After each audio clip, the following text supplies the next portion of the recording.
The only possible attitude toward out-of-control desire is a declaration of all-out war.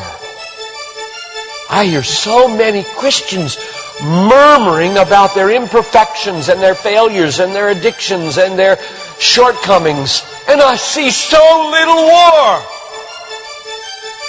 Murmur, murmur, murmur. Why am I this way? Make war!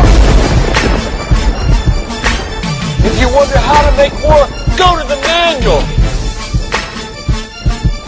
Don't just bellyache about your failures. Make war! He says, I'm continuing the quote, there is something about war that sharpens the senses. You hear a twig snap or rustling of the leaves and you are in attack mode. Someone coughs and you are ready to pull the trigger. Even after days of little or no sleep, war keeps us vigilant. There is a mean, violent streak to the true Christian life. But now let's very carefully ask, violence against whom? Or what? Not other people. Not other people. Not other people. Not Muslims. Not Hindus. Not Buddhists. Not atheists. Not secularists. Not nominal Christians. Not wives or husband or children or ornery bosses. But on every impulse in our soul to be violent to other people. Violence, a mean streak in Christianity, against our own selves.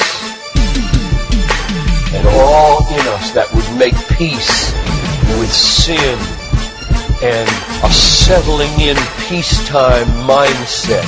We make war on that in us. It's a violence against all lust in ourselves. All enslaving desires for food, caffeine, sugar, chocolate, alcohol, pornography, money, the praise of man, approval of others, power, fame. This is our enemy. This is where we make war. It is a violence against all racism in our souls, all sluggish indifference to injustice in our souls, a violence against all indifference to poverty and indifference to abortion in our souls. Did you know that in the warfare of Romans, Satan doesn't show up until chapter 16? We tend to think of spiritual warfare as this little thing where you find some way to pray or some way to lay hands on or some way to do a Satan thing. Well, that's important. Believe me, that's important. We war not against flesh and blood, but against principalities and powers and world rulers of this present darkness and spiritual hosts of wickedness in the heavenly places. That's important. But you know what? It's not nearly as important as this. Because the only foothold Satan has in your life is your flesh and your sin. Nobody goes to hell because of Satan. The only reason we go to hell is sin.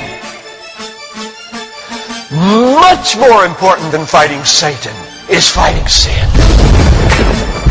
This warfare in verse 13 is vastly more important than figuring Satan out. Get that. My biggest enemy is not Satan. My biggest enemy is John Piper. And he's the only reason I'll go to hell, not Satan. Satan, you don't have nearly that kind of power. And therefore, I really care about us learning how to do this battle. Christianity is not a settle in, live at peace with the world the way it is religion. Like most Christians live their daily lives. Verse 13. If by the Spirit you kill. There's a mean streak in Christianity, and it's not against anybody else but ourselves. In fact, it's against the meanness of ourselves against other people. If you feel like you're a mean person against others, a harsh person, a critical person, you know your problem? You haven't learned to make war. You haven't learned to be mean. You haven't learned to get violent against your violence, against your meanness, against your critical spirit.